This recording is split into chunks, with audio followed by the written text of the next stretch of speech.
los que veníamos hablando acerca de los dones y para un mejor tratamiento, iba a decir distribución. Hola chicos. Los hemos agrupado en 3 grupos de 3, ¿se acuerdan? No es bíblico esto, vamos a entenderlo bien.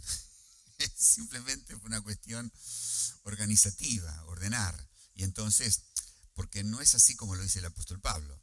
Entonces hemos ordenado lo que es los dones de revelación o de conocimiento. Y allí hablamos de palabra de ciencia, palabra de sabiduría y discernimiento de espíritu.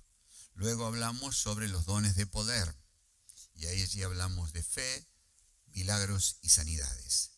Y nos quedaría o nos restaría para, en cierta medida, continuar, es la llenura del Espíritu Santo, lenguas, diversos géneros de lenguas, diversos géneros de lenguas y profecía. Que estos son los dones del habla. Yo diría que en el marco de los dones es los dones más conflictivos, porque tienen que ver con la lengua. Entonces, como tiene que ver con la lengua, son los dones que generan más conflicto. Por eso tenemos que ser muy cautos en esto para que no lo generemos. Ustedes vieron que Santiago dice que la lengua enciende grandes fuegos, ¿no? Y que es un miembro muy pequeñito, como el timón de un barco, ¿no? Y mueve semejante mole, pero ese timón tiene capacidad para dirigir a ese bólido metálico y conducirlo. Por eso la lengua cuando cuando habla, conduce. ¿Para dónde nos conduce la lengua, no? ¿Cómo nos lleva? Bueno, vamos a 1 Corintios 12. Allí estamos. En el versículo 4, el apóstol Pablo nos dice: ahora bien, hay diversidad de dones, pero el Espíritu es el mismo. A ver, digamos juntos. Ahora bien, hay diversidad de dones, pero el Espíritu es el mismo. Es el mismo. Y en esto es importante que nosotros no tracemos líneas divisorias o queriendo regular el lenguaje o la manifestación del Espíritu de una forma estricta, como diciendo esto pertenece específicamente a este don, porque en realidad vamos a ver que hay una interacción de los dones. Y lo bueno es abrirnos en esa amplitud para que el Espíritu Santo pueda desarrollarlo con libertad en nosotros. Es el mismo Espíritu, por eso no tenemos que tener ningún cuidado en ese sentido. Sí, luego el cuidado es de ir apreciando el carácter del don que el Señor nos ha dado. Todos tenemos un don, 2 o 3 dones. A todos tenemos que pedir al Señor que nos muestre esos dones para desarrollarlos. Pero luego en el ejercicio es donde nos vamos a sentir mejor en esa identidad de lo que Él nos ha dado, ¿no? Pero vemos que hay diversidad de dones, pero el Espíritu es el mismo. En el 7, versículo 7 dice: pero a cada uno le es dada la manifestación del Espíritu para provecho. Los dones son manifestaciones del Espíritu. Es decir, manifestaciones, dijimos que es el Espíritu Santo pone a la vista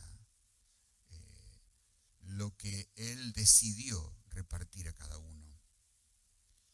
Porque a este es dada por el Espíritu palabra de sabiduría, a otro palabra de ciencia según el mismo Espíritu, a otro fe por el mismo Espíritu, a otro dones de sabiduría, de sanidades, a otro por el mismo Espíritu, a otro el hacer milagros, a otros profecía, a otros discernimientos de espíritu, a otros diversos géneros de lenguas y a otros interpretación de lenguas.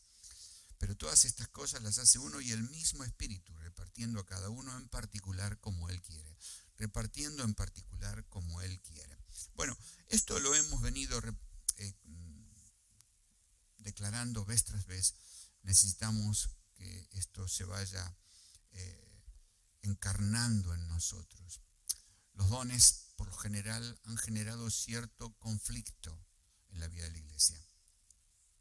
Y por eso es bueno que nosotros nos vayamos familiarizando con el texto y en el contexto, es decir, ir apropiándonos de todas estas herramientas, capacidades virtuosas para desarrollar la obra. Dios, en la persona del Espíritu Santo, nos introduce en un ambiente de vida sobrenatural. Nos introduce en un ambiente de vida sobre... ¿No se quiere sentar ahí usted que le da eso? Esa es la realidad. Nos introduce en un ambiente de vida sobrenatural. Jesús dijo a Nicodemo en Juan 3:8, el viento sopla de donde quiere y oyes su sonido, mas ni sabes de dónde viene ni a dónde va. Así es todo aquel que es nacido del Espíritu. Es decir, vemos que ya desde el mismo origen, es cierto que nuestra vida, es decir, nuestro ser está constituido por espíritu, alma y cuerpo, y que se destacan estas tres características. Pero a partir del momento en que conocemos a Jesús y nacemos de nuevo en virtud de Jesús, hay una regeneración, hemos renacido de nuevo, hemos nacido de nuevo de lo alto, y es lo que Jesús le decía a Nicodemo, tenés que nacer de nuevo, de agua y del Espíritu. Ese nuevo nacimiento es una vida, es una nueva creación, es decir, de ahí en más, ya no vivo yo, dice Pablo. Hay una nueva creación, una nueva constitución. No nos olvidemos que cuando el hombre pecó, murió. Estábamos ausentes en ese plano, vivos aún, existentes, pero sin el Espíritu. Y el Espíritu, Cristo, que es Espíritu vivificador, cuando fuimos engendrados en Él, fuimos vivificados. Nacimos de nuevo de lo alto. No de simiente corruptible, dice el apóstol Pedro, sino de incorruptible por la palabra de Dios que vive y permanece para siempre. Por eso nosotros tenemos que conceptuar esto no a partir de los dones, sino a partir del momento en que conocimos a Jesús, ya no somos los mismos. Ya no somos los mismos. No es el Tony que conociste. Si decimos que hemos nacido de nuevo y seguimos viviendo de la misma forma, con la misma naturaleza, algo allí no funciona. Claro que hay un proceso de transformación, no tengo la menor duda. El producto acabado va a ser cuando el Señor venga y te lleva a su presencia. Pero mientras tanto, vos sos una nueva creación, nacido de agua y del Espíritu. Moriste en la cruz con Cristo, fuiste resucitado y en la resurrección de Cristo, todos nosotros hemos nacido con Él. Fuimos engendrados. Allí nacimos y tenemos vida en Él. Es decir, me gustaría subrayar este punto, ¿no? Vos lo tenés así bien establecido en tu vida, ¿no? Lo tenés claramente establecido que sos una nueva criatura, una nueva creación. Sos un hombre y una mujer nacida del agua y del Espíritu, que es una mujer espiritual, un hombre espiritual. Que ya no es que discutimos con nuestra humanidad caída. Es decir, la humanidad caída tiene sus pretensiones, no tengo duda que todos los días esa humanidad caída, el viejo hombre, como le dice Pablo, y la manera de vivir, como dice el apóstol Pedro, siempre golpea la puerta porque quiere saber si puede volver a lo suyo. Pero nosotros ya no vivimos conforme a esa naturaleza. Hemos nacido de nuevo. Entonces empecemos por ahí. Es decir, vos y yo somos personas que hemos nacido de nuevo en virtud de Jesús y hemos nacido y tenemos una vida incorruptible. Tenemos una vida incorruptible porque tenemos la vida de Cristo. Y cuando Cristo resucitó, esa vida que Él sopló en los discípulos fue esa vida divina, la vida que venció el pecado, venció al diablo y venció la muerte. La vida del Cristo resucitado es la vida indestructible, incorruptible. Lo que se corrompe es nuestro cuerpo cuando partimos, vuelve a la tierra y sufre el proceso de descomposición, pero no nuestra vida espiritual. Entonces, a partir de ahí, yo tengo otro concepto de mi vida. Y como le dijo Jesús a Nicodemo, somos como el viento. El viento sopla, no sabes de dónde viene ni a dónde va. Y viento, ustedes saben que viento, esta es una palabra que en el griego describe lo que todos conocemos como neuma. Es decir, viento en el griego es neuma. Y neuma es un nombre propio. Y neuma tenemos que hablar del espíritu. Viento, son como el viento. Espíritu. ¿Qué es viento? Vuelvo a repetir, en griego neuma. Está relacionado con neo, respirar, soplar. No se olviden que cuando Cristo resucitó y se les presentó a los discípulos durante 40 días, en una de esas ocasiones, Jesús se presenta y les dice, recibid el Espíritu Santo. Y sopla. Esa palabra soplar indica como, ¿no es cierto? Un flautista sopla sobre su artículo de lujo, esa flauta, sobre su instrumento, para darle sentido a lo que va a tocar, ¿no? Para producir la música que sea entendible, ¿no? Cada instrumento tiene su sonido. Luego están todas las notas, las reglas. Esas notas es lo que luego le da la armonía. Entonces Jesús sopló como sopla esa persona que tiene una flauta en su mano y sopla para producir el sonido correcto, para que haya armonía. Entonces Jesús sopló de esa forma, es decir, Jesús sopló en una forma individual en la vida de ellos. Entonces no que... y cada uno agarró lo que pudo, no. Sopló en uno, sopló en el otro, sopló en el otro. En cada uno, ¿qué sopló? Sopló vida, su vida, vida divina. ¿Se dan cuenta? Vida divina sopló. Allí hay otras cosas que detallar, obviamente. Los discípulos habían creído que era el Hijo de Dios, pero aún no lo habían visto resucitar. Y para que la fe tuviese su plataforma correcta, tenía que ocurrir esto. Y por eso ellos reciben en ese soplo la vida increada, la vida de Cristo, la salvación del Nuevo Testamento. En el Antiguo muchos murieron esperando, ¿no?, al Mesías y el sacrificio que iba a ser portador de vida. Pero ellos pudieron apreciar, pudieron ver con sus ojos al Mesías morir, ser sacrificado por toda la humanidad. Y tuvieron el privilegio de verlo resucitado y de recibir directamente de él el soplo, el aliento de su vida.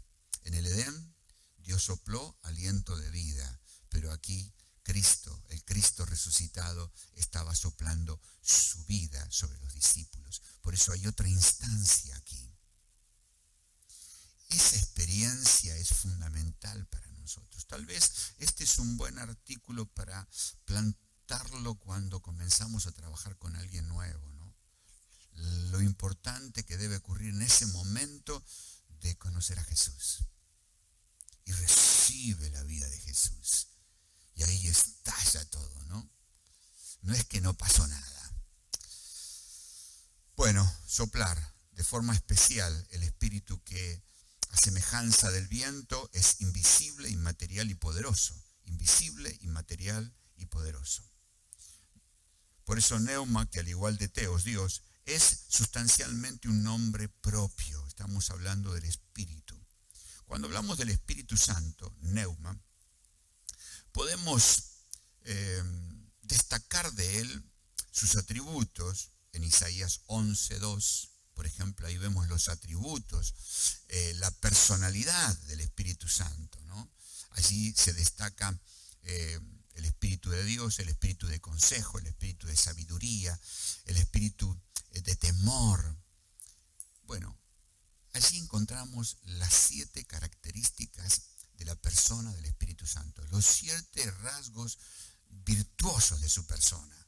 Pero luego también podemos detenernos en cuanto a los frutos. Gálatas 5, 20 al 25, 22 al 25, ahí vemos como Pablo dice, más el fruto del Espíritu es amor, gozo, paz, tolerancia, benignidad y bondad, fe, mansedumbre y templanza. Y allí estamos hablando del fruto que produce la semilla, la persona del Espíritu Santo, los frutos. Pero hoy estamos situados en los dones del Espíritu Santo. Entonces, simplemente para tener una apreciación en este plano, ¿no? Los 7 rasgos característicos del Espíritu Santo, luego los frutos del Espíritu y estamos tratando los dones. Es decir, esto nos tiene que llevar a un entendimiento mayor de quién es el que habita en nosotros. ¿Quién habita en nosotros? Cuando, no nos vamos a detener esto, pero cuando vos decís, el Espíritu Santo habita en mí, el espíritu de consejo, claro que estas virtudes estaban en la persona de Jesús, pero simplemente para destacar la persona del Espíritu Santo, los frutos del Espíritu, que diseñan o que generan esa transformación de vida en el carácter. Y ya nosotros ubicados en los dones estamos hablando de las habilidades, de las herramientas que Él nos provee para llevar a cabo la obra del Señor. Diría que sin estas herramientas virtuosas es imposible servir a Dios. Es clave. El apóstol Pablo le dice a Timoteo, aviva el fuego del don de Dios, que recibiste bajo imposición de las manos del presbiterio. Son como el viento. Pablo en Romanos 8:14 dice, porque todos los que son guiados por el Espíritu de Dios, estos son hijos de Dios. Ser guiados. Y tenemos un ejemplo en el caso de Felipe.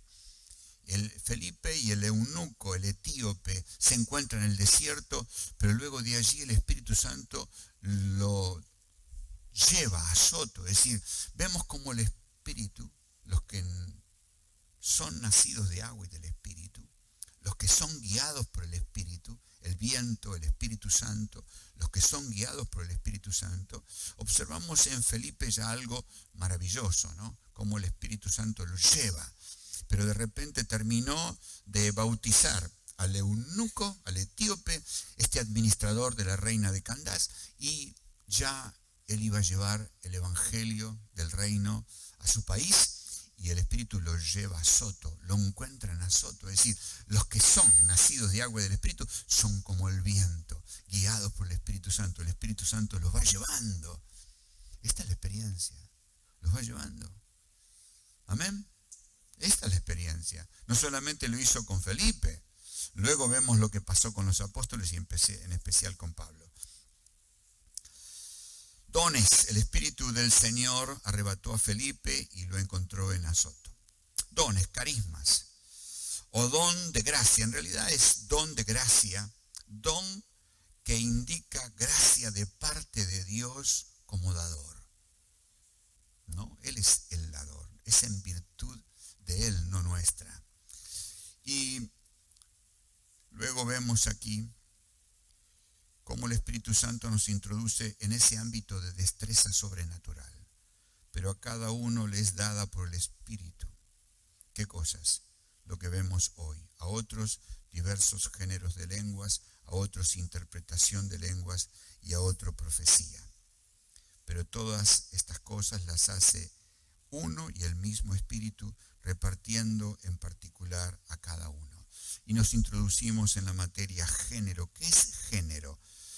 Genos en griego significa generación, clase, tipo. Esto indica venir a ser, es decir, destaca una familia. Cuando habla de distintos géneros de lenguas, que no sé si hoy lo vamos a poder ver, pero géneros es como es una familia, donde hay distintos rasgos característicos de esa familia que se destacan. diversos géneros de lenguas. Pero miren, les voy a dar, creo que esto ya lo definimos en otras charlas, la palabra diversos, porque estamos hablando de diversos géneros de lenguas. ¿Qué significa diversos? Diaresis significa literalmente tomar aparte. En castellano, diaresis, ¿qué tiene que ver? Es una regla ortográfica, cómo se pronuncia, ¿no? Como por ejemplo la palabra pingüino, que lleva, ¿no es cierto?, unas cositas arriba de la U, ¿no? Unas tildes allí, que destaca que eso requiere otra pronunciación. Es una regla ortográfica que indica que requiere otra pronunciación. Cuando nosotros hablamos en lenguas y hablamos de diversos géneros de lenguas, allí hay distintas connotaciones, hay distintas acentuaciones y formas de comunicar. Lo que el Espíritu Santo puede hacer en ese momento, ¿no? Diversos géneros de lenguas. Cuando uno habla en lengua, puede ser una adoración a Dios en lenguas, puede ser una oración, puede ser una exhortación a la iglesia. No, esos son distintos. Hablan lenguas y a veces puede hacer lo que pareciera una forma, en una exhortación, vamos a entender bien, no es, ya lo dijimos, no es un reto, sino siempre es un animar a continuar o a extenderse a lo que está delante. Entonces, cuando uno habla en lenguas y tal vez esa nota suena con esa firmeza, entonces allí hay un género de lengua que es exhortar a la iglesia a avanzar en esa dirección. O la alabanza y la adoración, cuando empezamos a adorar en las lenguas están expresando esa admiración acerca de la presencia de Dios, y ese es otro tipo de género de lenguas. Pero luego también puede haber otros casos de lenguas, como por ejemplo, bueno, a mí me pasa, normalmente me ocurre eso cuando estoy orando por alguien, a veces oro en lenguas, o cuando estoy en un momento de confrontación espiritual, orar en lenguas. Y uno habla en lenguas con otro acento, con un acento de guerra, por decirlo, algo así agresivo, fuerte. Y entonces, eso es otro aspecto de los géneros de lenguas. Cuando estamos ministrando liberación y de repente vienen esas lenguas, ustedes saben que las lenguas significa hablar con Dios. Cuando hablamos y no hay interpretación, es comunión con Dios, es hablar con Dios, es maravilloso eso. Pero no nos vamos a apresurar, vamos a definir esto. ¿Se entendió esto?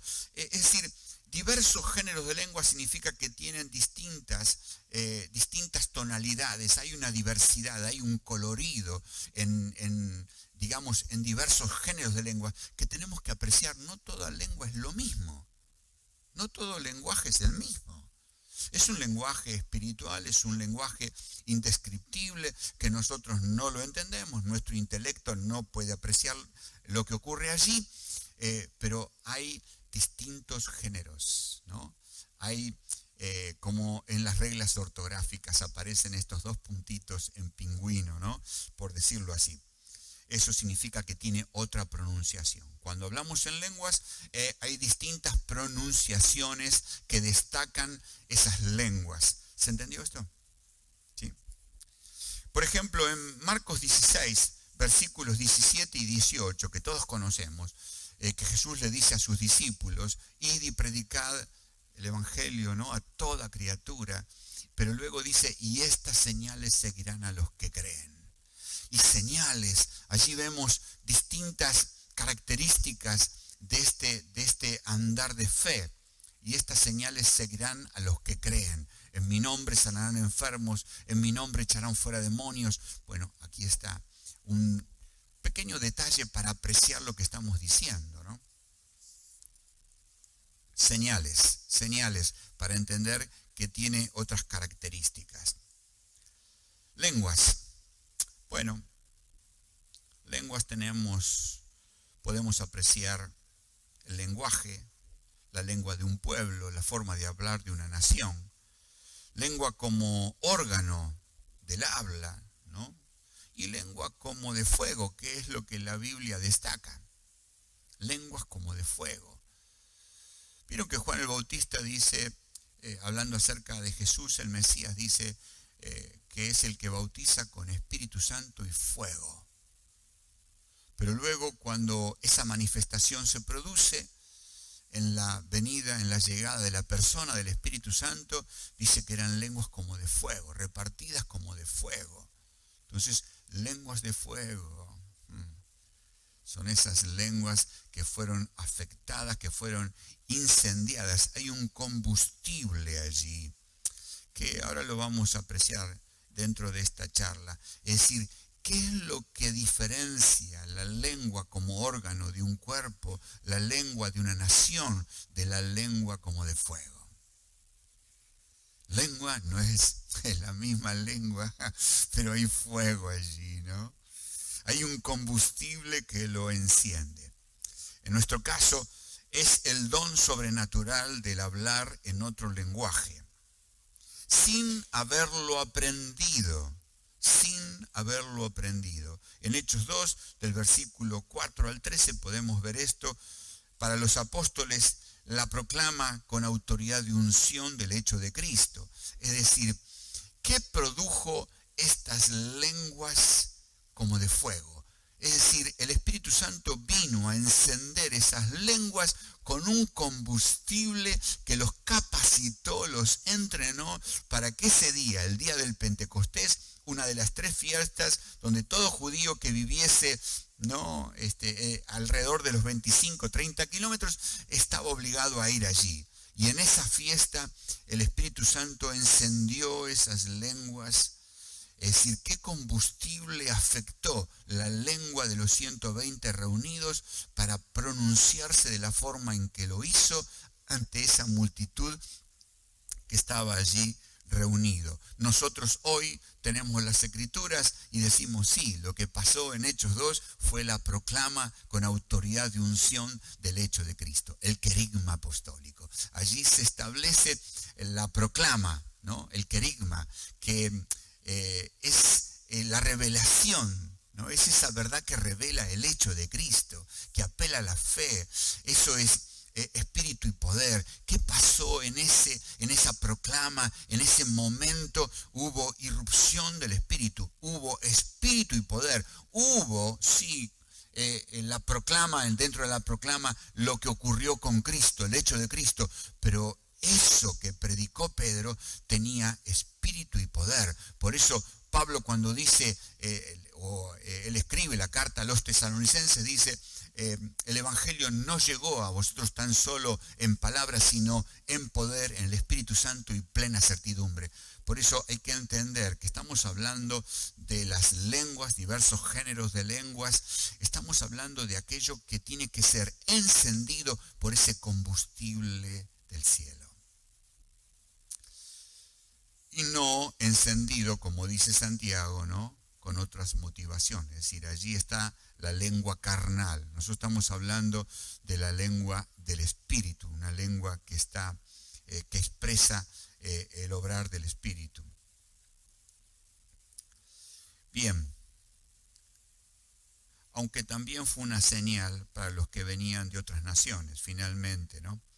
El don de lenguas y su interpretación es el objetivo trabajado por el Espíritu, trazado por el apóstol Pablo, puesto que en 1 Corintios 14 dice que es para edificación de la iglesia.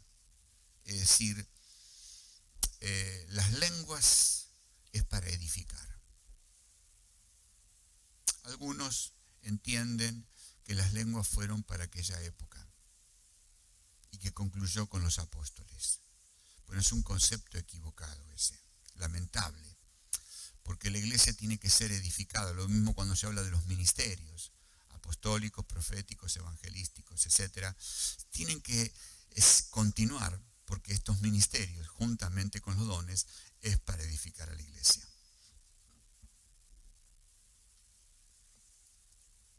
Cuando el orador habla lenguas sin interpretación, habla a Dios y no a los hombres, y se edifica a sí mismo. Si las lenguas son interpretadas por el orador, tiene la particularidad de la profecía, puesto que es para edificación de la iglesia. Entonces, siempre el hablar en lenguas es para edificar. A veces en beneficio personal, cuando uno está solo, en su casa, en su habitación, hablan lenguas. Allí, si no hay interpretación, no hay ninguna dificultad, porque no hay otros que estén oyendo y ausentes de lo que dice, sino que el que habla en lenguas está hablando a Dios, y entonces su espíritu, hay una edificación. Es cierto que su intelecto queda ausente, no participa, y para nosotros eso es un inconveniente muchas veces, ¿no? Para mejor los que somos o son muy pensantes, esto es un tema inquietante, pero tenemos que aprender a confiar. Lo cierto es que si uno está solo, si hablan lenguas, entonces allí hay una edificación para beneficio personal. El apóstol Pablo dice en 1 Corintios 14, versículos 12 al 13, dice: dones espirituales, procurad abundar en ellos para edificación de la iglesia. Por lo cual, el que habla en lenguas extrañas, pida en oración poder interpretarlas. Es decir, Pablo dice: procurad los dones. No habla de el amor o los dones, no. Procurad los dones, seguid el amor. Ambas cosas, hay que seguir. Pero es importante esto. Pida en oración poder interpretarlas, porque es para edificación de la iglesia. Si vos hablas en lenguas, entonces tenés que pedirle al Señor la interpretación. Porque si lo hacemos en público, dice el apóstol Pablo, hablen 2 o 3 y otro interprete. Pero si no hay interpretación, Pablo dice, mejor es que hablemos para nosotros. Uno puede hablar en lenguas en una reunión, en un sonido más bajo, uno se puede oír pero sin estorbar al resto, ¿no? Podemos hablar en lenguas, no es que no podemos hablar en una lengua, pero no podemos elevar la lengua para que nos escuchen todos. ¿Se entiende? Entonces, si estamos en una reunión del domingo acá y de repente el Espíritu se manifiesta y empezamos a hablar en lenguas, podemos hablar en lenguas en un tono donde yo puedo oírme sin molestar a otros. Esto es educación. El que eleva la voz, el que entiende elevar la voz más alto, más alta, porque hay algo que el Espíritu quiere decirle a la iglesia, lo tiene que hacer en voz alta, fuerte, para ser oído. ¿Por qué digo para ser oído? Porque luego va a haber otro que oyó esas lenguas y las va a interpretar. ¿Se dan cuenta? Pero eso, cada uno aquí hay un ejercicio que nos tiene que llevar a esto. Si todos hablamos lenguas y no hay nadie que interprete, hay que, ¿no?, hablar para sí. ¿Por qué? Porque Pablo dice, si entra uno de afuera y no lo conoce, van a pensar que estamos todos locos. Aunque, vuelvo a repetir, las lenguas allí en el día del Pentecostés fueron una señal para aquellas personas, los peregrinos que estuvieron en aquel lugar, porque les oían hablar maravillas. En estos días está muy extendido un videíto, ¿no?, de Baker, de los chicos, de estos dos primos que tuvieron una experiencia allí y que impactó mucho la forma en que lo recibieron, con digamos, lenguas, la escritura del arameo y del árabe, y luego la interpretación por la vía de la inteligencia espiritual, ¿no? La inteligencia artificial, perdón. Yo recupero, saco, sale ahí. Inteligencia artificial, sí. Ahí logra destacar lo que estaba diciendo. Lo que logra es traducir, no interpretar, ¿no? Vamos a entenderlo bien. Entonces, impacta la forma en que se dio. Luego hay que interpretar el arameo. Cuando Dios dice algo, para que sea firme, como dice José. José cuando va a Egipto y el rey, entonces el faraón recibe los sueños, el manojo y las vacas, ¿se acuerdan? Entonces le dice, esto es firme. 2 veces Dios afirmó que esto es así. Entonces, sería muy bueno saber qué pasó con el arameo.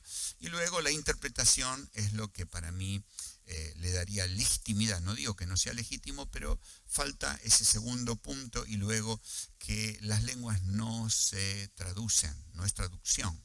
Las lenguas es interpretación. ¿Cuál es la diferencia? Que el que traduce, traduce palabra por palabra.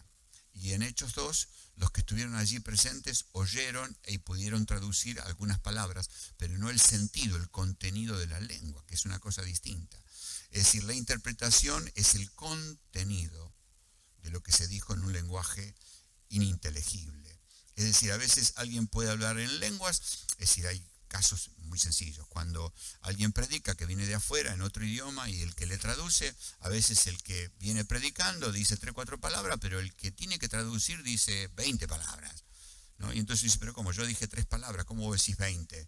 Y es porque para que entiendan tuve que utilizar un lenguaje más amplio.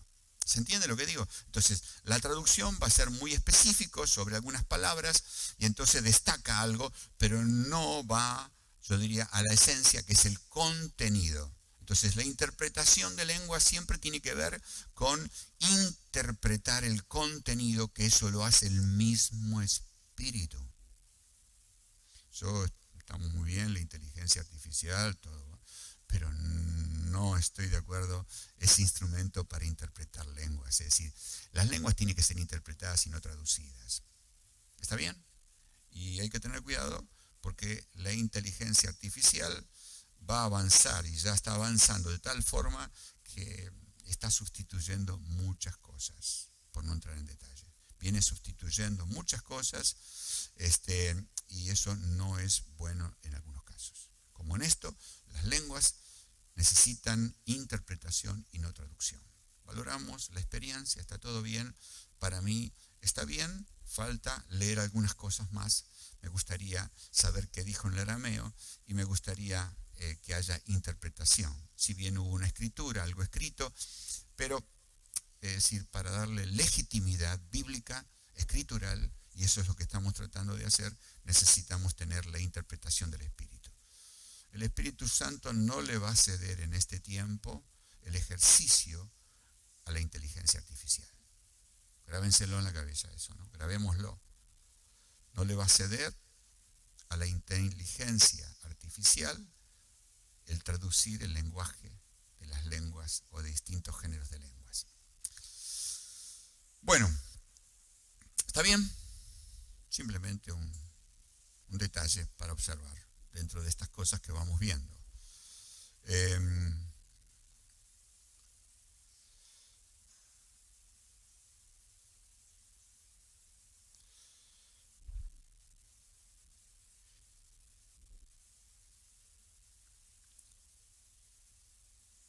Veamos qué dice Pablo acerca de las lenguas extrañas. 1 Corintios capítulo 14, versículo 4, dice, el que habla en lenguas a sí mismo se edifica. En el versículo 2, anterior a este, dice, porque el que habla en lenguas no habla a los hombres, sino a Dios. Aunque por el Espíritu habla misterios. Aquí vamos a ver 3 cosas fundamentales de la implicancia que tiene el hablar en lenguas. En 1 Corintios 14, del 21 al 22, dice, en otras lenguas y en otros labios hablaré, así que las lenguas son por señal, no a los creyentes, sino a los incrédulos. Por eso lo que dice el apóstol Pablo es una santa formación en el ejercicio de los dones para entender lo que debe ser en público y lo que debe ser en el plano personal. Pero aún Dios tiene, por eso dije, no bajemos líneas muy rígidas en cuanto a trazar la formalidad de un don, sino este don tiene que ser ejercitado así, si no, las lenguas tienen que tener interpretación, si no en público, pero hubo casos donde en público alguien habló en lenguas y pareciera haber roto ese ambiente, y sin embargo hubo una persona que dijo, ¿quién le dijo a esa persona, quién le contó a esa persona mi vida? Entonces fue un impacto para una persona que no conocía a Jesús y que había estado en esa reunión por primera vez. Entonces, por eso digo, esto de bajar líneas hay que tener cuidado, ¿no? No tenemos que sentirnos en ridículo, porque si el Espíritu lo hace, si en una reunión, viste, de repente alguien levanta, habla en lenguas, y aquí no hubo interpretación, porque fue algo dirigido a esa persona, y esa persona lo entendió perfectamente. Fue un impacto para él, ¿no? ¿Quién le contó mi vida a esa persona? Maravilloso es esto. Bueno, son algunas apreciaciones muy, muy especiales, ¿no? No siempre se va a dar, pero esto lo digo para que también nosotros lo tomemos. No nos sentemos en un marco de estructura que limitemos al espíritu. Tengamos libertad. Cuando se reúnen los jóvenes, cuando estamos en grupos de hogar, el domingo, tiene que hacerse todo con orden. Tenemos que ejercitarnos en esto. Entonces, si recibiste algo, consultás, se lo decís a alguno de los líderes, recibí esto, ¿qué te parece? Es para evaluarlo, para quién es, qué carácter tiene, es de Dios, ¿no? Y a quién está dirigido. Es importante entender algunas cosas, pero tenemos que ser practicantes de esto. Ya estoy. Bueno, permítanme destacar estas cosas y hacemos la pausa. ¿Qué función tiene el hablar en lenguas? ¿Qué descripción notable del apóstol sobre el hablar en lenguas? Aquí hay revelación para que tenga un uso adecuado. Primero dijimos que es para edificación propia. Es decir, siempre cuando hablamos de edificación tiene que ver con construir una casa. Por lo menos a mí me pasa eso. Vos me hablas de edificación, yo enseguida veo la edificación de una casa. Y es cierto, edificar una familia. Es decir, los dones edifican la casa de Dios. Son útiles. Vieron que nosotros siempre hemos hablado mucho de edificar la iglesia, que el que edifica la iglesia es Cristo, pero luego los ministerios son aplicados para la edificación, a fin de perfeccionar a los santos para la obra del ministerio, pero los dones son útiles y las lenguas para edificar. O sea, que esto no es algo que podamos descartar, es para edificar la casa, la familia. Y también, en un sentido figurado, promocionar el crecimiento espiritual de la iglesia, el efecto fortalecedor que tienen las lenguas, el efecto fortalecedor que tiene el hablar en lenguas. Una relación íntima con el Espíritu de Dios. Esto es profundidad espiritual. Aquí no interviene nuestro intelecto. Luego, habla a Dios. La segunda cosa, la primera que es para edificación, lo segundo es que habla a Dios. Qué diálogo maravilloso que revela las maravillas de Dios. Es decir, de eso dieron testimonio esa gente allí en Hechos 2, ¿no? Qué maravilloso ese lenguaje que describe. Por eso las lenguas es ese diálogo indescifrable, ininteligible, donde nuestros sentidos no captan, no pueden captar, aunque finalmente los dones afectan nuestros sentidos, pero no es por ahí donde trabajamos, ¿no? Es algo tan maravilloso, es obra del Espíritu, ¿no? Ese lenguaje. Por eso, cuando algunos piensan el hablar en lenguas y yo sé que algunos han dicho, bueno, vos decís, ¿viste? Y van insinuando forma en que tenemos que empezar a hablar en lenguas, pero ese eso describe las maravillas de Dios, ¿no es cierto? O describen un muleto, la muleta que le hemos prestado a esa persona para que empiece a hablar en lengua. No hace falta las muletas, ¿no? Dios no necesita muletas para que empecemos a hablar en lenguas. Y dice que habla misterios. ¿Qué es esto de misterios? Bueno, es un conocimiento retenido, es verdad revelada para ser bien preciso. Pero en el Nuevo Testamento les cuento esto. Denotan no lo que es misterioso, porque cuando nosotros hablamos de misterio ya pensamos, ¿no?, en cosas oscuras, en tramas muy enredadas, ¿no? Pero en el Nuevo Testamento denota no lo que es misterioso, que eso significa así en nuestro idioma, en el castellano. Esto va más allá de la posibilidad de ser conocido por medios naturales. Solo puede ligarse a saber por revelación divina y se hace saber de una manera y en un tiempo y en tiempo señalado por Dios. Solo aquellos que están iluminados por el Espíritu. Es decir, cuando uno habla en lenguas, habla misterios. Porque nosotros, misterio es algo que no logramos descifrar nosotros. Tiene un lenguaje muy particular, pero está describiendo algo maravilloso que Dios quiere desarrollar con nosotros. Dice, señalados en el tiempo, ¿no?, la forma de hacerlo, y en el tiempo, y solamente aquellos que están ejercitados en esto por el Espíritu pueden hablar misterios. Acá hay tres cosas que describen el carácter, la naturaleza del hablar en lenguas. Entonces, para edificación personal, hablar con Dios y hablar misterios. Ya con estas cosas nosotros podríamos sentirnos muy felices. Pero bueno, hacemos la pausa aquí y luego seguimos.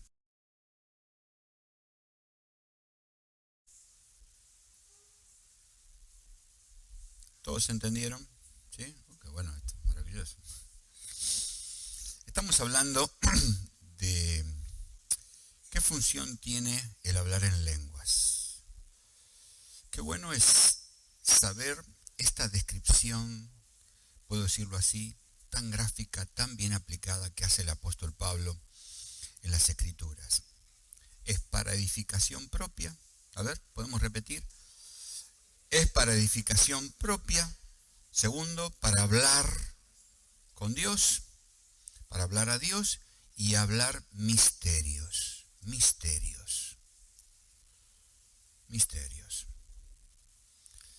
Y allí hay revelación divina. Se hace saber de una manera y en un tiempo señalado por Dios, y solo aquellos que están iluminados por su Espíritu. Entre los antiguos griegos, los misterios eran ritos religiosos y ceremonias que se practicaban en el seno de las sociedades secretas, en las que se podía recibir aquel que lo deseara. Los que eran iniciados en estos misterios venían a ser poseedores de un cierto conocimiento que no se impartía a los no iniciados, y por esto recibían el nombre de perfeccionados. Es decir, perfeccionados, es decir, aquellos que habían completado una experiencia.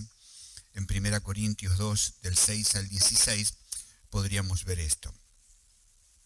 Entonces, para que entendamos un poquito más esto de los misterios, no es algo misterioso, sino que el hablar en lenguas estamos introduciéndonos en una experiencia donde el Espíritu Santo va a revelar cosas, ¿no?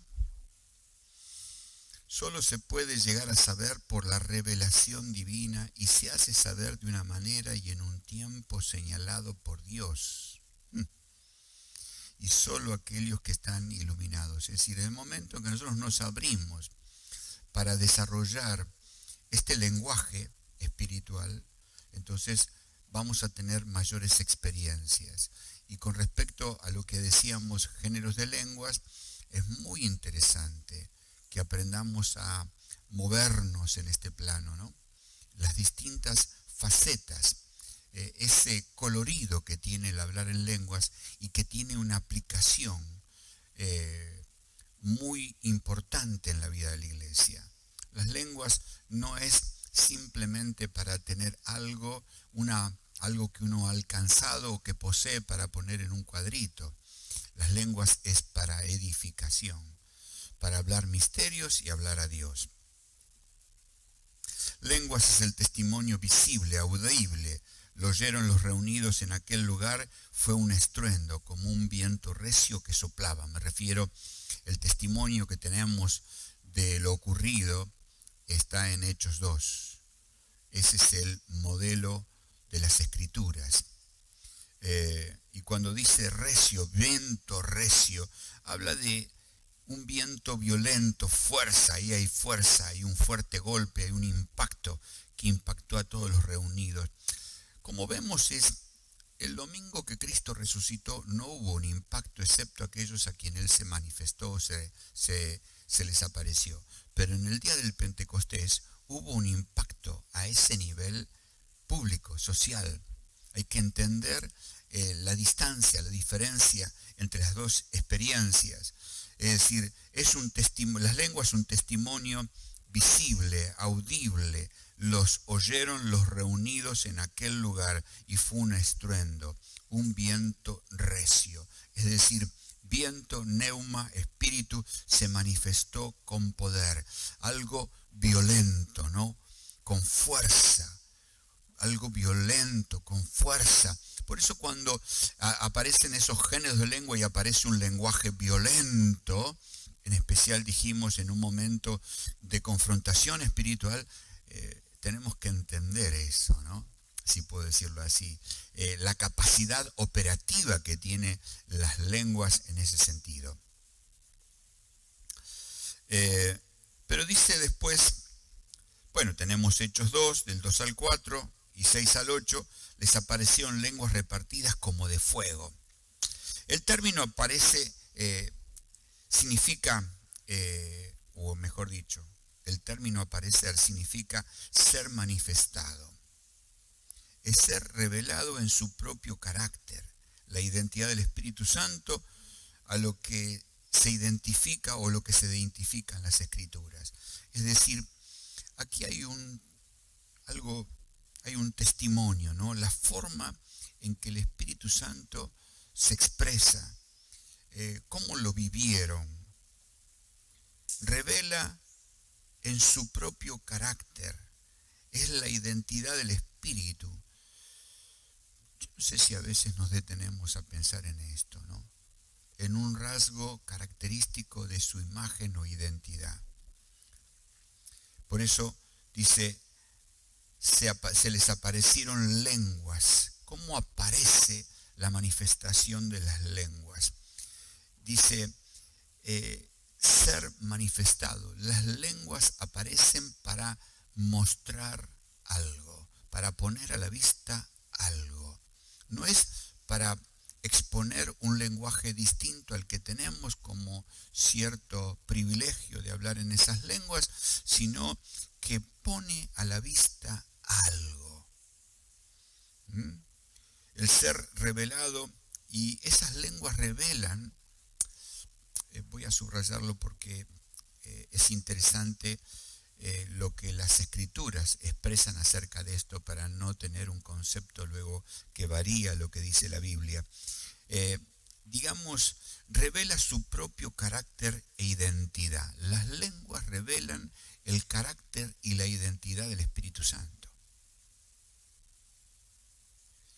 Fuego denota un montón de material combustible recogido para ser encendido. Por eso cuando comentábamos esto decían, ¿cuál fue el combustible de esas lenguas como de fuego?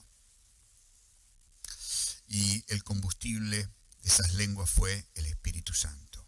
El Espíritu Santo fue el combustible que encendió esas lenguas. Por eso no podemos hablar un lenguaje indescifrable queriendo exponer o imitar algo, sino que tienen que ser las lenguas del Espíritu Santo. Luego vamos a entrar en lo que es la práctica, el ejercicio. El Espíritu Santo encendió las lenguas. En Santiago 3:6, allí el apóstol dice la utilización de la lengua, pero no la lengua del Espíritu, ¿no? Encendida por el combustible del Espíritu Santo, sino la lengua encendida por nuestra carnalidad, lo que puede generar, destruir. Y nosotros tenemos que tener cuidado en esto, ¿no? ¿Cómo utilizamos la lengua y para qué la utilizamos? Que sea la lengua un instrumento de justicia para expresar las bondades del Señor. Ahora, si nos ejercitamos en hablar mal de los de otros, calumniar, criticar, cuestionar, entonces esa lengua enciende un fuego extraño, ¿no? Y eso es mucha imprudencia. Eso no edifica y eso destruye. Asentándose sobre cada uno de ellos, establecieron sobre ellos. Y esto significa, es como hacer sentar. Se traduce el verbo montar aquí. Cuando dice asentándose sobre cada uno, es como que el Espíritu Santo montó. Yo sé que el término montar tiene que ver con subirse a un caballo, montar un caballo, pero el término describe algo así, montar, hacer sentar sobre ellos. El Espíritu Santo vino y se situó sobre ellos, montó, para, vaya el término, para cabalgar con ellos, ¿no? Si miramos esa imagen, diría que el Espíritu Santo montó la vida de los 120 para cabalgar con ellos ese periodo de tiempo tan destacado que iba a marcar una instancia al nacimiento de la iglesia, ¿no? A partir de ese momento en que el Espíritu Santo hizo sentar, ¿no? Se sentó sobre ellos, montó sobre ellos, la iglesia comenzó a cabalgar y a difundir ese mensaje. ¿Se entendió lo de cabalgar? No lo estoy diciendo con otro sentido. En Hechos 2:4 dice, fueron todos llenos del Espíritu Santo. Esto es, hacer llenos, hacer llenos. El Espíritu Santo es el que llena, ser llenados hasta arriba. Y cuando la presencia del Espíritu Santo descendió en ese lugar, los habitó, llenó, comenzaron a hablar en otras lenguas. De la abundancia del corazón habla la boca. Eso dice Mateo 12:34. De la abundancia. Por eso, las lenguas no pueden ser propiedad nuestra. Eso es ilegítimo. No, tiene que ser el lenguaje del Espíritu, de la abundancia del corazón habla la boca. Tiene que ver con una experiencia interior que nace desde las mismas entrañas, desde el mismo origen de la vida.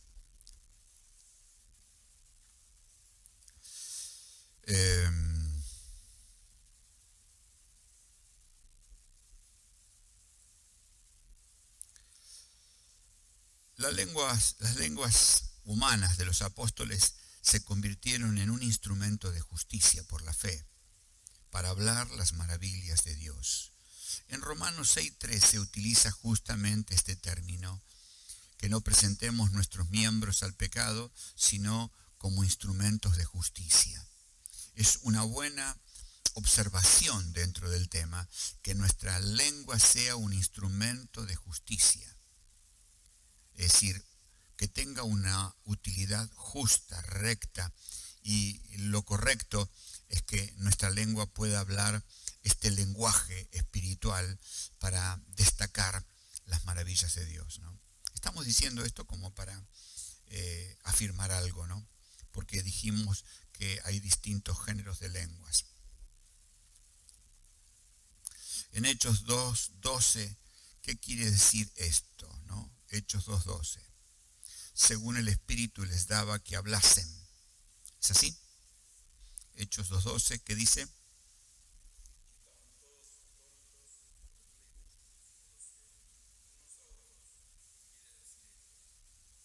¿Qué quiere decir esto? Claro, para los que estaban allí presentes, algunos estaban ebrios, para otros hablaban maravillas acerca de Dios, pero luego para los apóstoles esto significó la unción de poder, el denuedo y el valor, el coraje para predicar el evangelio del reino, es decir, para predicar a Cristo. Allí encontramos la sustancia de esta forma en que el Espíritu Santo se manifiesta en aquel momento. La forma escritural, la forma bíblica en que el Espíritu Santo se manifiesta es a través de las lenguas. No hay otra forma. Es la forma que nos dicen las Escrituras.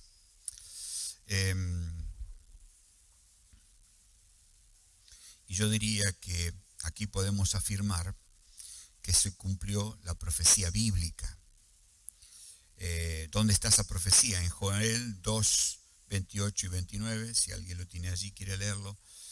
Es decir, en Hechos 2, el día del Pentecostés, se cumple la profecía de Joel.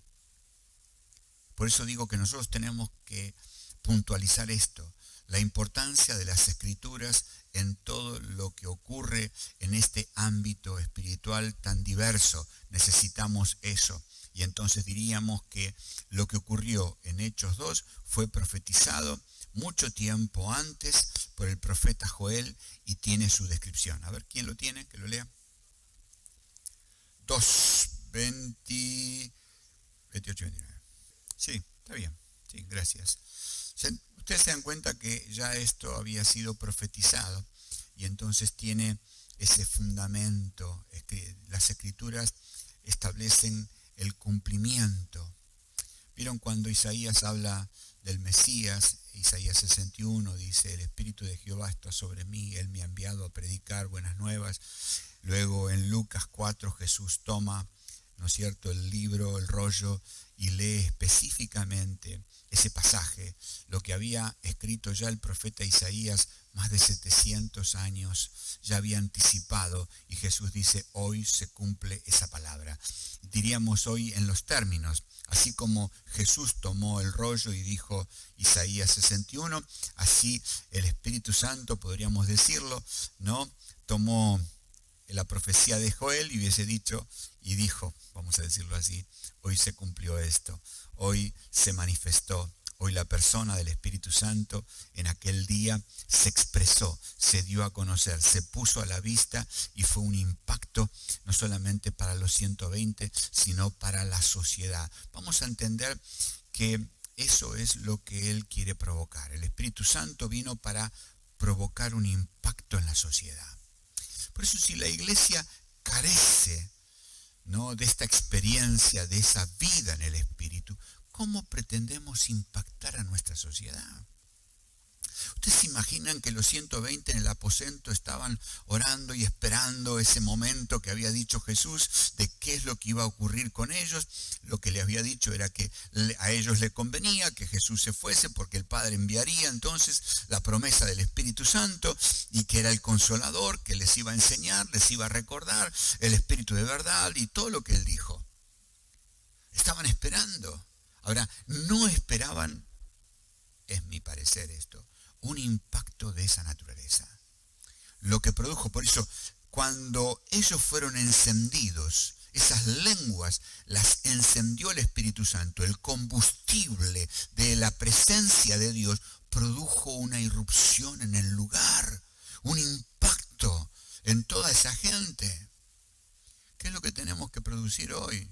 No digo que ahora tenemos que salir todos a hablar en lengua, sino que tiene que haber un impacto como causa, como consecuencia de haber recibido las lenguas encendidas por el combustible, por la persona del Espíritu Santo. Entonces tenemos que salir a predicar porque hay fuego, hay poder.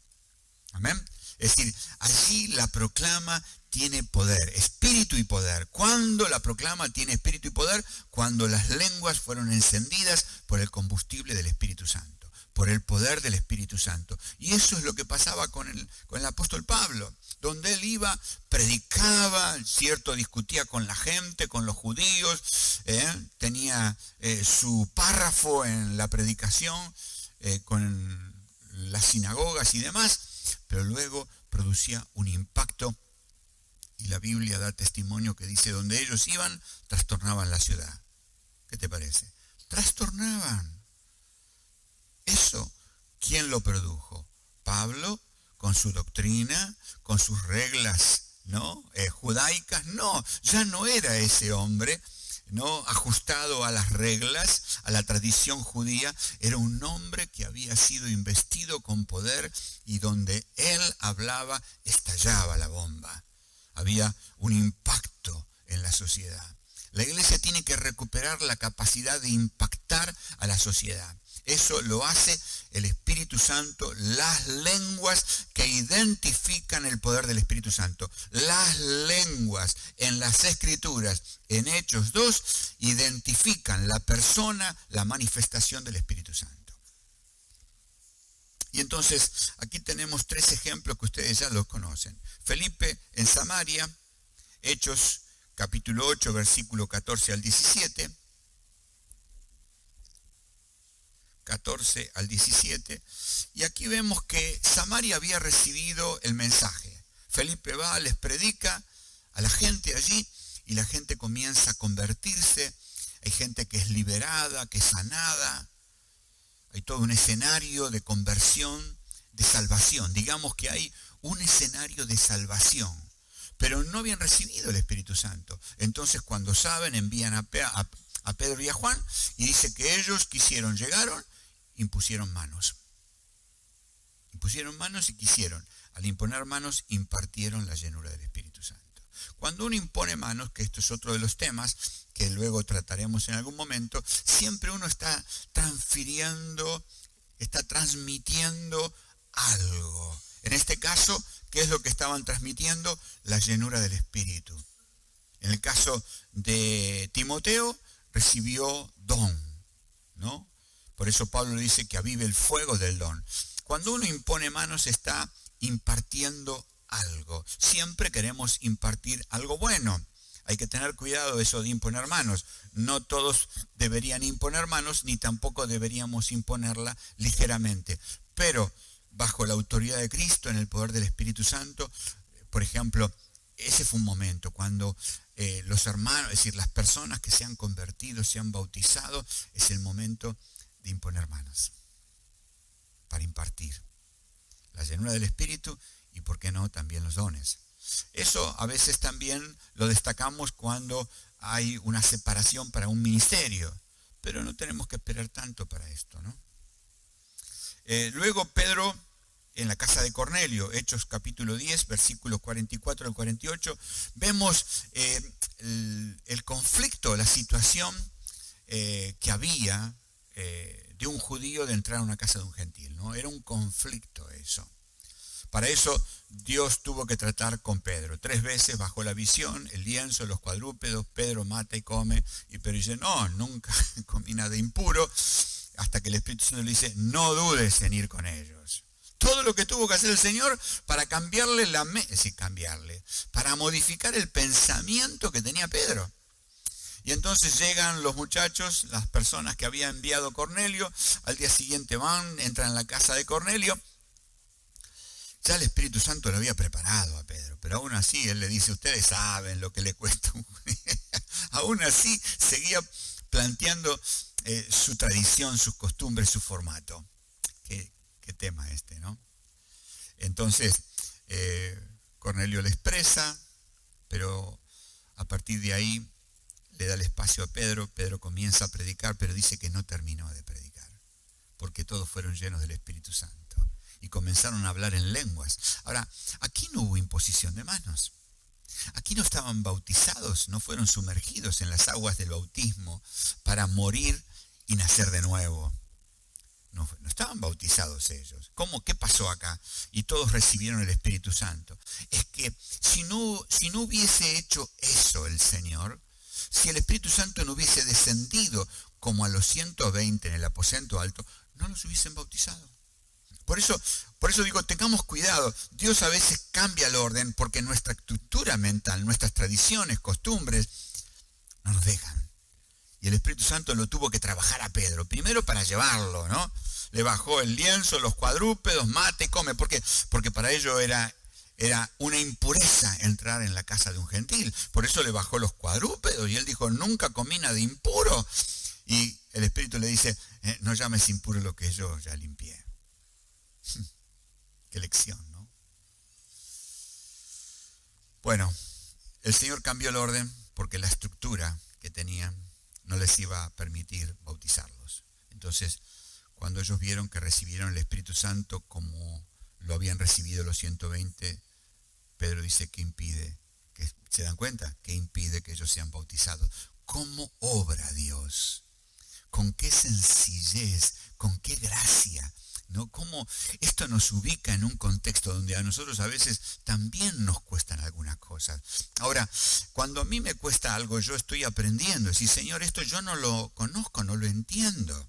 Te pido que tú me guíes en cómo resolver este asunto, no de cancelarlo, no de archivarlo, decir, no, esto no es para mí, olvídate, esto no va a andar, o no. Bueno, ¿hace así?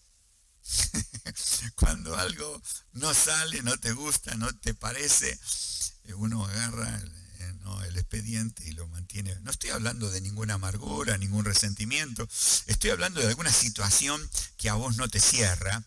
Y entonces, como a Pedro no le cerraba esto de ir a la casa de Cornelio, es decir, el Espíritu Santo se anticipó, él no sabía que tenía que ir ahí, pero el Espíritu Santo lo preparó con el lienzo. ¿Cómo Él nos prepara? Qué importante es esta dependencia del Espíritu, ¿no? Finalmente Él fue 3 veces, ¿no? Pedro era el de los 3, ¿no? Siempre lo negó 3 veces, todo le costaba 3 veces a Pedro. Él para perdonar 3 veces, todo tenía ese ejercicio. Pero finalmente, menos mal que llegó, porque allí llegó el Evangelio a los gentiles, ¿no? Después Pablo es designado. Es decir, hay cosas que Dios te va a asignar que a vos te va a parecer algo extraño. Va a decir, no, esto no es para mí.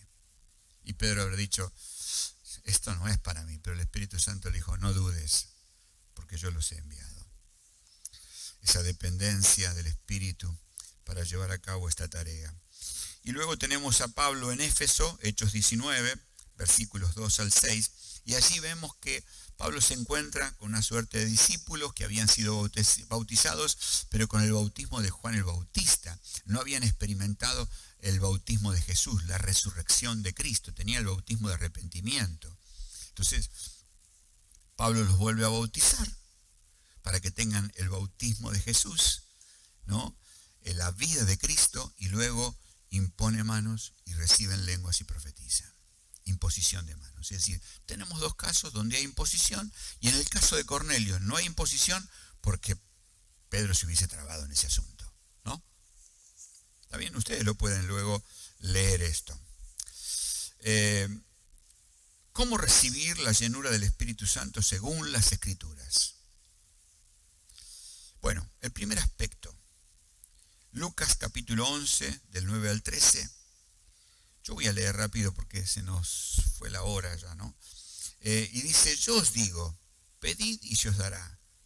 Salteamos, sigue la lectura, porque todo aquel que pide recibe. Simplemente voy a subrayar las notas que debemos considerar. ¿Qué padre de vosotros, si un hijo le pide pan, le dará una piedra? Pues si vosotros, siendo malos, sabéis dar buenas dádivas a vuestros hijos, ¿cuánto más vuestro Padre Celestial dará el Espíritu Santo a los que se lo pidan? Ustedes se dan cuenta, todo lo anterior, lo que precede hasta llegar a eso, a esta conclusión. Es decir, pedid y se os dará, buscad y hallaréis, ¿no? Entonces, porque todo aquel que pide, fíjense las notas que expresan abiertamente que hay que pedirlo. No es decir, si Dios quiere hacer algo, que lo haga, acá estoy. No. Si vos no lo pedís, no lo vas a recibir. Porque eso lo dice Jesús en Lucas. Entonces, dice, pues si vosotros siendo malos sabéis dar buenas dádivas a vuestros hijos, ¿cuánto más vuestro Padre Celestial dará el Espíritu Santo a los que se lo pidan? ¿A quién se lo va a dar? A los que se lo piden. Entonces, hay que pedirlo. Hay que pedirlo. Pedid y se os dará, buscad y hallaréis, llamad y se os abrirá. Es decir, todo el contexto del pasaje nos habla de que tenemos que pedirlo porque Él es nuestro Padre y Él decidió darnos el Espíritu Santo, la llenura del Espíritu Santo para desarrollar plenitud de vida y lograr la expansión que Él quiere de la iglesia. Si no, no va a haber expansión, Vamos a patinar en el mismo lugar. ¿Cuánto más vuestro Padre? Dios es fiel, Él no puede negarse a sí mismo. Por eso es interesante esto, pedid y se os dará. Él no puede negarse a sí mismo, Dios es fiel. Eso lo dice Pablo a Timoteo allí, 2 Timoteo 2:13. Dice en Efesios 4:10, el que descendió es el mismo que también subió por encima de todo, sobre todos los cielos, para llenarlo todo. Es decir, hay que entender que esto es que, dice, llevó cautiva la cautividad, dice el pasaje anterior, ¿no? Y dio dones a los hombres. El que ascendió es el mismo que descendió a lo más bajo para llenarlo todo. El que descendió es el mismo que también subió por encima de todo los cielos para llenarlo todo. Para llenarlo todo. Es el deseo de Dios llenarlo todo. ¿Qué es esto? La plenitud de aquel que todo lo llena en todo. Es decir, nosotros no nos podemos conformar con algo. Es decir, los bautistas entendían que habían recibido todo en el bautismo en agua. Habían recibido, pero no todo. Los pentecostales también pensaban que las lenguas habían recibido todo, pero no todo. Es decir, en parte tenían razón y en parte no, porque faltaba. Y hay que considerar lo que falta para tenerlo todo. Es decir, acá es interesante ser sumergido en el Espíritu lleno, pero desbordado. Hay que llegar al desbordamiento. Hay 3 niveles, por decirlo así.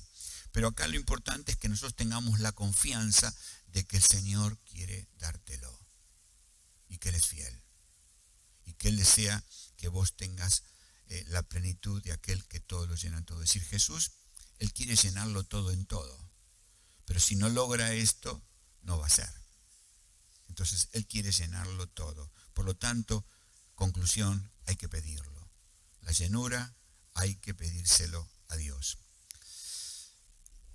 Y luego vamos a Juan 7, 37 al 39, y ahí vemos la forma en que Jesús mostró en que se tenía que recibir el Espíritu Santo. Claro que Él estuvo haciendo un anticipo. Era el último día de la fiesta de los tabernáculos, una de esas 3 fiestas importantes que hemos señalado, y allí habían chozas de caña, de hojas de palmera, de palmeras, ramas de palmeras, que se hacían esas chozas y las hacían en la calle, en la plaza, en distintos lugares, como para recordar los momentos en que el pueblo de Israel estuvo en el desierto, pero también era la época donde se cerraban las cosechas del trigo, la cebada, la vendimia. Era un momento clave de producción, ¿no? De alegría, de festejo.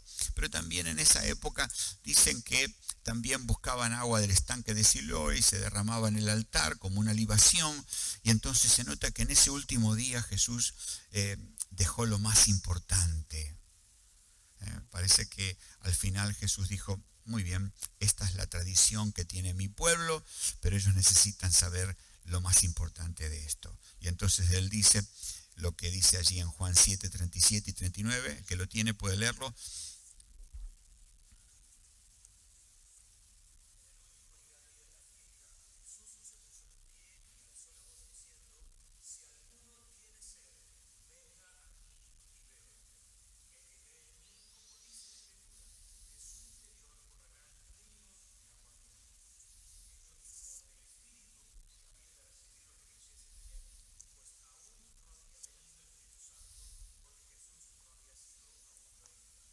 Es decir, es notición esto. Y yo diría que de las 7.000 promesas que debe haber, esta es la promesa más importante, que es la promesa del Espíritu Santo. Por eso Él se reservó para el último día exponer esta gran noticia. Jesús ya estaba preparando el terreno para la llegada del Espíritu, pero Él tenía que ser glorificado. ¿Qué significa glorificar? Ustedes se van a dar cuenta que en Juan 17 Jesús utiliza mucho la palabra glorificar. Glorificar significa ir a la cruz, pasar por la cruz. Y en la cruz el padecimiento de Jesús, la aflicción, ¿no? La humillación de Jesús. Ahí vemos el despojo. No, la glorificación tenía que ver con la cruz, su muerte, su sepultura, descender hasta el Hades, pero finalmente resucitar, ser ascendido a los cielos, recibido en gloria, siéntate a mi diestra, y entonces el Padre, ¿no?, iba a dar la promesa del Espíritu Santo, y eso ocurrió en el Pentecostés. Tenía que ocurrir esto para que se cumpliese lo que Jesús había anticipado allá en Juan 7:37. Es decir, Jesús anticipó lo que iba a ocurrir una vez que Él pasase ese momento, la copa, el cáliz, y ascendiera a los cielos, y a partir de allí ya Él se pronunciaba, ¿no? Ahora bien, qué interesante, ¿no? Cómo Dios trabaja. Uno lee ese pasaje y lo ve dentro del contexto, bueno, una tradición, una costumbre, Jesús se puso en pie, señaló, dijo. No, Jesús dejó algo maravilloso allí. Es como que le puso el orden a lo que tenía que ocurrir para nosotros en este tiempo. Tal vez los discípulos, yo no sé si en algún momento recordaron esto cuando recibieron el Espíritu Santo, ¿no? Para mí estaban expectantes allí, todos orando, unánimes, y de repente descendió. Pero esto para nosotros es clave, porque en la medida en que avanzan los tiempos, las normas parece que se imponen, las normas. ¿Cuál es la norma? ¿Cuál es el método? ¿No? ¿Cuál es el método? Porque hoy todo pasa por ahí. ¿Cuál es el método? Y parece que todo debería responder a un método. Y Jesús se ocupó de descartar el método y decir, así va a ser, pero ustedes tienen que esperar que yo sea glorificado.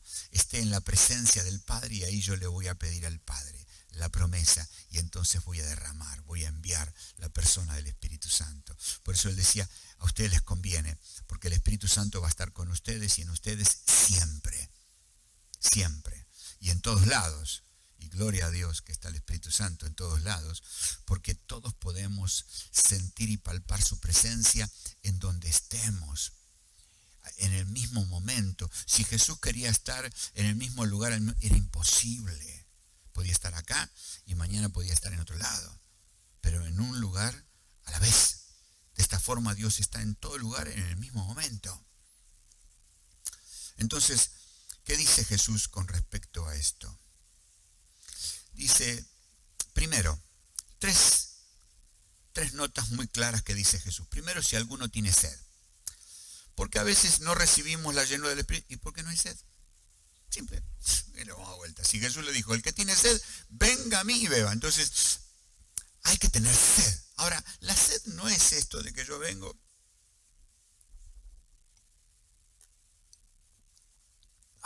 Qué bueno. Un ratito.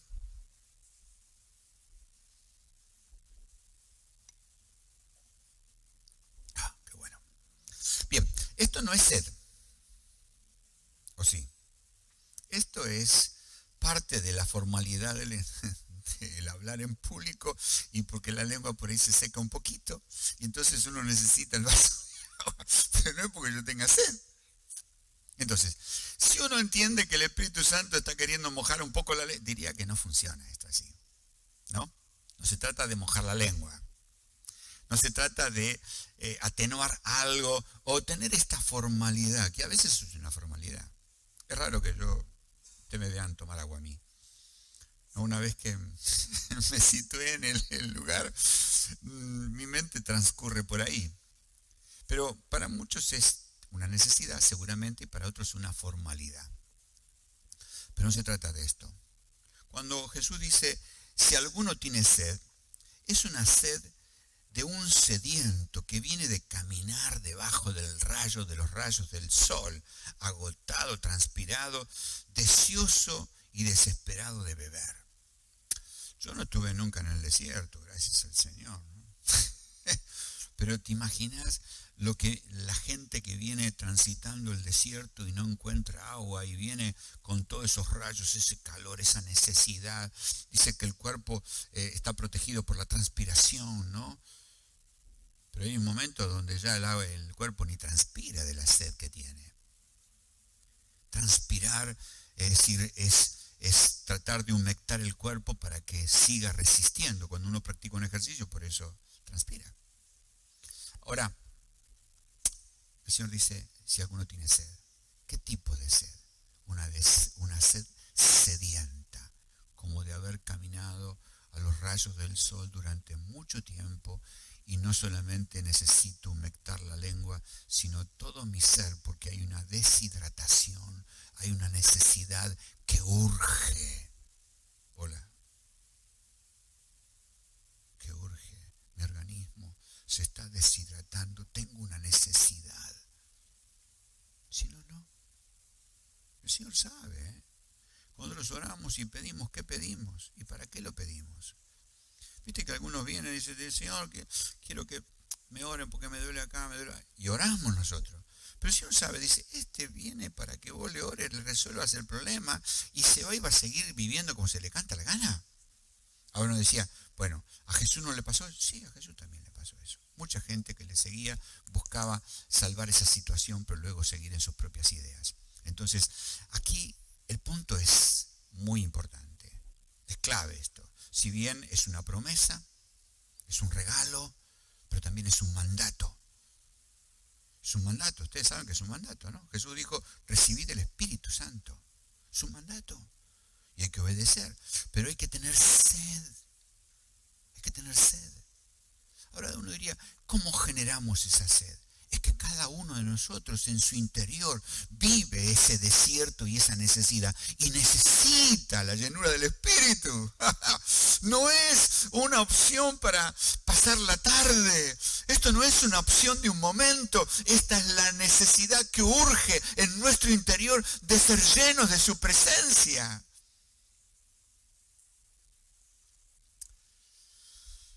Si alguno tiene sed, venga a mí y beba. No al estanque de Siloé donde iban, ¿no?, a buscar el agua para echar sobre el altar. No ir al estanque. Era un lugar, un estanque era un pozo, un lugar allí, una pileta donde el agua era estancada. Para una ceremonia, para un ritual, como la libación al Señor. Jesús le dijo a la mujer samaritana en Juan 4:14, el agua que yo te daré va a ser para vos una fuente de agua que salta para vida eterna y no tendrás sed jamás, jamás. Un manantial. Ustedes saben que en Génesis 7:11, no lo busquen, allí la experiencia de Noé. Dice que se rompieron los manantiales de agua, ¿no? Y se inundó la tierra. Pero no fue solamente los manantiales, los ríos, los mares, los océanos, todo lo que contenía el agua, sino que luego descendió la lluvia. Yo diría que acá tenemos un modelo adecuado para entender esto, ¿no? Las aguas que comenzaron a correr desde abajo, se rompieron los manantiales, y el agua comenzó a inundarlo, y luego la lluvia, ¿no?, esos milímetros que cayeron durante tantos días que terminaron cubriendo altamente los picos más elevados. Entonces, venga a mí, no al estanque, no a sacar un poquito de agua para un momento, no, eso no, para una situación, no, un vasito de agua no, una jarra con agua tampoco. Ir al pozo. La mujer samaritana iba al pozo de Jacob. ¿A sacar qué? Agua de pozo, agua estancada. Y Jesús le dice, vas a tener sed de nuevo. Pero si yo te doy a beber, va a ser una fuente que salta para vida eterna.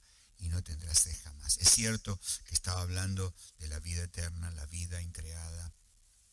Pero cuando Él viene para saciar nuestra sed. La mujer tenía una necesidad. Tenía que ir al pozo, pero también tenía un problema. Era una mujer de la vida, no era muy apreciada en el pueblo. Tenía que caminar, distanciarse para buscar el agua. Esa mujer tenía una necesidad. Y había una cuestión de identidad y de imagen. Ahora bien, nosotros tenemos a Cristo. Nos hemos bautizado, hemos recibido esa calidad de vida, ¿no? Porque todo lo que es nacido de Dios vence al mundo, y esta es la victoria que ha vencido al mundo, nuestra fe. ¿Quién es el que vence al mundo sino el que cree que Jesús es el Hijo de Dios? Tenemos esa calidad de vida que vence, pero tenemos que tener la llenura del Espíritu Santo. No nos tenemos que conformar con algo del todo. Dios quiere que tengamos plenitud de vida. Entonces, venga a mí, venga a mí. No hay que ir al estanque, hay que ir a la fuente. Él es la fuente de agua que nos va a saciar plenamente. Venga a mí y beba. Para beber hay que abrir la boca, si no, no se puede ver.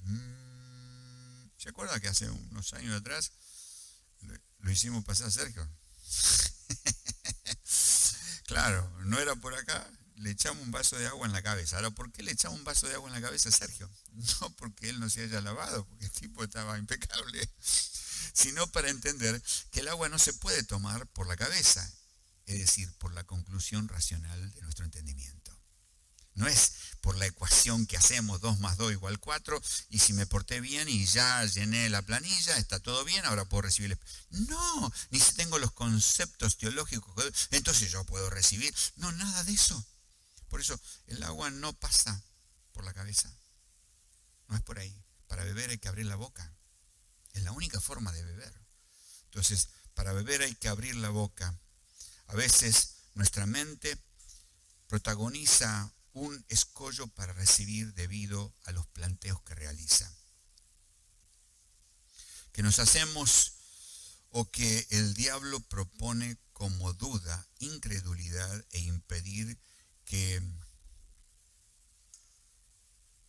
esos ríos corran. A veces son nuestras ideas, nuestro conflicto con nuestro sistema racional, con nuestra forma de pensar, pero también el diablo trabaja porque entonces él plantea que nosotros hablamos las lenguas, que es una cuestión nuestra, y con qué seguridad tenemos que lo que estamos diciendo son lenguas genuinas.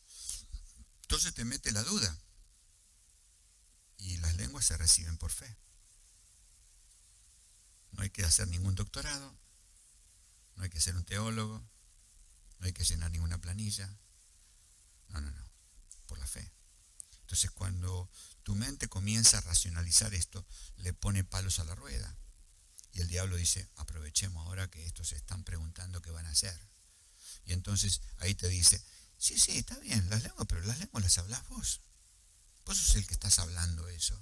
Y después, ¿qué seguridad tenés que esas lenguas son del Espíritu? Si vos las hablás. Entonces nos sembró la duda y no hablamos y se desperdicia el momento. Por eso no se puede beber por la cabeza, hay que beber por la boca. Dice, de su interior correrán ríos de agua viva. Su interior es como una bóveda, la bóveda celeste, la bóveda, ¿no? Dice, la cavidad, el vientre, desde ahí. ¿Cómo se recibe? ¿De dónde emergen esas aguas? Desde esa cavidad que es nuestro vientre. Allí mismo donde se origina la vida. La vida. Vientre, el lugar del cuerpo donde se desarrolla el feto hasta su alumbramiento. Es ahí donde nace la llenura del Espíritu. Es decir, para hablar en lengua no tenés que tener una presión acá, ¿no? Un conflicto acá arriba. Y entonces empiezo a hablar en lengua. No, porque si tenés un conflicto vas a salir conflictuado. Es decir, la presión viene acá. En esa cavidad comienza a gestarse algo que se va potenciando y va creciendo, las aguas van creciendo hasta que van a desbordar. De la abundancia del corazón habla la boca. Así que la presión, los síntomas comienzan en tu vientre. Es interesante, ¿no? Pues bueno, vientre, sí, bueno, allí donde se origina la vida, allí se origina la experiencia de la llenura del Espíritu Santo. Amén. Como consecuencia de la abundancia del corazón, habla la boca. De su interior correrán ríos de agua viva, el agua que corre siempre nueva y diferente. Amén.